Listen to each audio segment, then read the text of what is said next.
nama lengkap Bapak siapa Pak? Ya, nama saya Rinto Setiawan, Mas. Oke, Pak Rinto Setiawan. Dari perwakilan mana tadi, Pak? Dari perwakilan Ikatan Wajib Pajak Indonesia, Mas. Oke, baik, Pak. Ini kan berarti ini mengumpulin bukti dari laporan sebelumnya, Pak? Ya. Jadi kegiatannya apa aja sih, Pak, di dalam dengan... Kita di dalam ini dipanggil oleh ini, Mas, tim penelaah. Oke. Nah, dari Dumas, Mas, ya, pengaduan masyarakat. Ya. Kami disuruh menjelaskan terkait ini, Mas, apa laporan yang sudah kami laporkan dan bukti-bukti beserta petunjuk, Mas. Boleh kasih gambaran umum nggak, Pak, tentang kasus ini gimana sih, Pak, terkait Kortex ini kasus gimana sih gambarannya? Jadi Kortex ini adalah kasusnya adalah karena ada pengadaan aplikasi, Mas, yang senilai 1,3 triliun lebih. Ini belum lagi ditambah dengan ini ada 169 orang dari Kemenq, Mas. Itu bukti tambahan yang kami serahkan, Mas. Itu yang digaji oleh dari peraturan Menteri Keuangan, Mas, atau keputusan Menteri Keuangan. Nah, itu diberikan oleh tunjangan oleh negara untuk mengawal aplikasi Kortex ini, yaitu tim PSIAP, Mas, pembaruan sistem inti administrasi perpajakan. Seperti itu, Mas. Berapa orang tuh jumlah timnya? 169 orang, Mas. Berarti keterlibatan mereka di sini. Sebenarnya kasus ini ada dugaan markup atau seperti apa sih, Pak, sebenarnya, Pak? Gambaran kasusnya. Jadi tadi yang saya ceritakan di KPK, kasus ini adalah terjadinya karena tidak ada proses bisnis, Mas, yang dimiliki oleh pemerintah, dalam hal ini Direktorat Jenderal Pajak, Kementerian Keuangan, gitu, Mas. Karena tidak ada proses bisnis, akhirnya ini, Mas, aplikasinya ini kan nggak jelas, Mas. Jadi mau dinilai markup apa enggak? Kalau saya tadi bilang, ya ini senilai markupnya, senilai harga aplikasinya itu ditambah biaya 169 orang, Mas. Oh, berarti tidak adanya proses tadi, ada permainan di proses lelang berarti atau bagaimana, Pak? Jadi gini, Mas, kalau saya gambarkan untuk pengadaan aplikasi pemerintah ini paling tidak harus mengikuti 3 proses yang paling utama, Mas. Pertama adalah proses bisnis dulu, yang itu harus disediakan oleh DJP, Kementerian Keuangan. Yang kedua adalah regulasi, Mas. Jadi dari pemerintah, Kementerian Keuangan ini membuat regulasi yang menunjang agar pelaksanaan aplikasi Kortex ini Mas, aman dan berjalan dengan baik. Setelah itu baru pengadaan aplikasinya itu sendiri, Mas. Nah, tetapi yang anehnya dalam Kortex ini, Mas, pengadaan Kortex ini malah dibalik, Mas. Memang ada Perpres 40 ya, 40 tahun 2018 itu terkait pengadaannya, Mas. Cuman kan setelah dari Perpres 40 ini, Mas, ini langsung pengadaan aplikasinya, Mas. Langsung. Jadi seharusnya proses bisnis, regulasi sama teknologi ini belanja teknologi dulu, Mas. Dengan harapan mendapatkan proses bisnis dari ini, Mas, dari vendor, yaitu dalam hal ini dari LG CNS dan Qualisoft. Jadi proses bisnisnya mau meniru dari yang sudah dimiliki oleh vendor. Barulah terjadilah tumpang tindih regulasi yang seperti sekarang ini, Mas. Terbitlah PMK ini, terbitlah Perdirjen ini, itu sepertinya kami duga dari WPI itu dikeluarkan untuk menyesuaikan dengan aplikasi Kortex yang sudah diadakan, Mas. Jadi kebalik-balik, Mas. Jadi proses bisnis, regulasi, dan teknologi ini kebalik. Teknologi dulu, proses bisnis, baru regulasinya, Mas.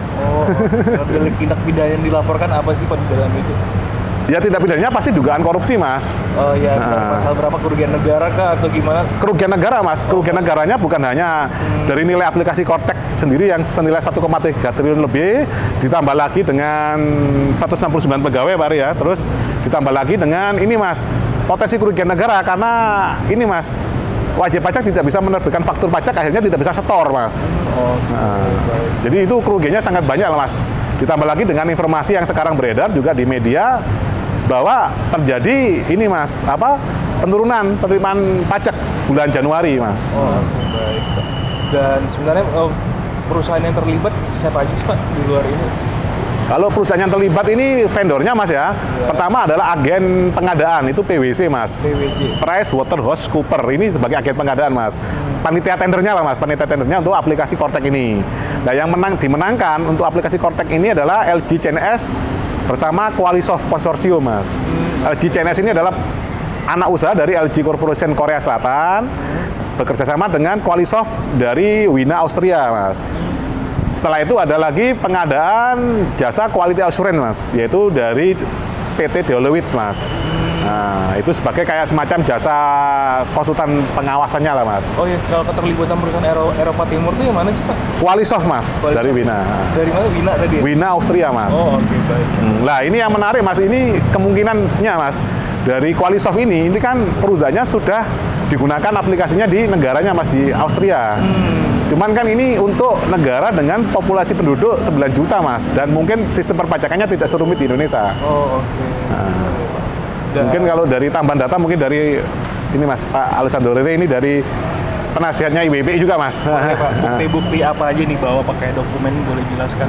Iya, tadi kami sampaikan beberapa informasi berkaitan dengan kegagalan Cortex yang masih belum bisa digunakan oleh wajib pajak. Ya, jadi Cortex ini kan sebenarnya harus digunakan per 1 Januari 2025 oleh seluruh wajib pajak yang jumlahnya kurang lebih 70 juta wajib pajak. Lalu kemudian kami menyampaikan beberapa malfunction yang tidak bisa digunakan berkaitan dengan fungsi Cortex, ya. Misalnya login yang susah, kemudian aplikasi yang sangat lambat, ya, atau membukanya itu sangat lelet sekali. Kemudian juga berkaitan dengan penerbitan faktur, ya. Dan ini sangatlah krusial. Kenapa? Karena wajib pajak tidak bisa menerbitkan faktur, otomatis tidak bisa melakukan transaksi bisnis dalam penagihan, ya. Nah, otomatis kan wajib pajak ini dirugikan. Dan yang lebih utama lagi, tentu wajib pajak nanti akan dikenakan sanksi administrasi, ya, karena tidak menerbitkan faktur pajak, ya, dalam pelaksanaan transaksi, dan itu merupakan kewajiban perpajakan. Nah, tentunya masih beberapa hal lagi juga kami sampaikan mengenai bukti-bukti bahwa Cortex itu belum maksimal, ya. Misalnya ada kebocoran data, ya, data wajib pajak yang lain bisa dilihat oleh wajib pajak yang bukan bersangkutan, ya, di dalam aplikasinya. Nah, hal-hal seperti itu kami sudah sampaikan, ya, dan harusnya itu tidak terjadi, apalagi aplikasinya kan nilainya sangat fantastis sekali, ya. Nah, tentu ini menjadi tantangan bagi KPK dengan segala kewenangannya untuk menindaklanjuti. Kalau kemudian harganya sebegitu mahal, harusnya hal-hal yang kami sampaikan tadi itu tidak perlu terjadi, ya. Nah, dan menurut kami ini bukan hanya tindak pidana korupsi, tapi juga tindak pidana pajak. Karena kan tugasnya Dirjen Pajak adalah menjaga kerahasiaan data wajib pajak.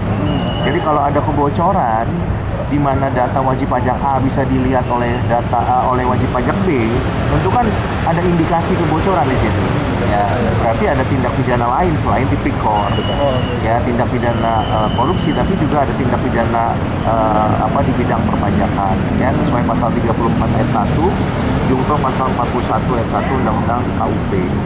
Ya, nah, jadi itu juga menjadi persoalan kenapa kemudian Cortex sampai saat ini belum bisa running dengan baik, ya. Dan yang kami sampaikan dan kami soroti adalah keputusan Dirjen Pajak yang diskriminatif, ya, di mana Dirjen Pajak menerbitkan cap 24 ya, tahun 2025, di mana di cap itu memberikan kartu VIP kepada 790 wajib pajak untuk boleh menggunakan sistem yang lama, bukan menggunakan sistem Cortex yang baru. Karena memang sistem Cortex yang baru ini belum fully running, ya. Ya, jadi masih partially malfunction. Tapi kemudian mereka boleh menggunakan sistem DJP yang lama. Nah, harusnya kan kalau WP lain tidak boleh, termasuk yang 790 juga tidak boleh, gitu ya. Tapi kemudian kenapa ada perlakuan yang bersifat diskriminatif? Nah, ini juga kami soroti, dan ini membuktikan bahwa sebenarnya ternyata Cortex punya masalah. Ya, kenapa kemudian harus dibedakan 790 wajib pajak boleh menggunakan sistem lama, tapi sisanya tetap harus menggunakan sistem Cortex baru yang masih bermasalah. Ya. Dari dalam proses ada dokumen transaksi pengadaan nggak, Pak, terakhir 1,3 triliun itu diserahkan kepada KPK? Ya, Pak Rinto mungkin yang bisa jawab. Kalau dokumen pengadaan sebagian besar sudah kami serahkan, Mas. Oh, iya. Cuman tadi juga saya jelaskan ada beberapa dokumen memang yang tidak ada di websitenya DJP. Salah satunya adalah HPS, Mas. HPS 1,3 triliun ini apa aja rinciannya, Mas? Itu kan harus ada rinciannya, itu tidak ada di websitenya DJP. Oh, belum ada yang gitu. Terus yang kedua terkait dengan ini, Mas. Ini kan pengadanya kan 2 sampul, Mas. 2 sampul. Yang pertama adalah ini Mas, evaluasi seleksi kualifikasi. Lah itu dari 7 pendaftar tender itu 4 yang lolos Mas.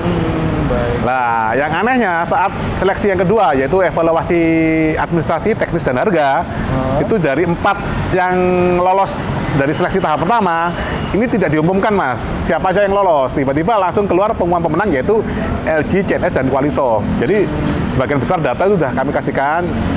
Nah, cuman data yang lainnya itu nanti kami berkoordinasi dengan KPK sendiri, bisa KPK bersurat langsung ke DJP atau IWPI kita sudah bersurat juga Mas, cuman belum dikasihkan datanya Mas. Tapi itu ada pemanggilan tambahan mungkin setelah ini nambah bukti mungkin ada. Ya, nanti setelah itu KPK akan melakukan seperti itu Mas, akan meminta bukti tambahan kalau dimungkinkan seperti itu Mas. Mereka Nanti kasih waktu berapa hari Pak menjanjikan untuk proses laporan ini gitu? kalau dari ini Mas ya, kalau dari hukum positifnya ya, itu KPK ini memiliki waktu 30 hari kerja Mas untuk menelaah kasus yang kami laporkan. Nah itu habisnya 11 Maret 2025 Mas. Kalau untuk setelah itu nanti akan diperpanjang atau apa, tadi belum disampaikan seperti itu Mas.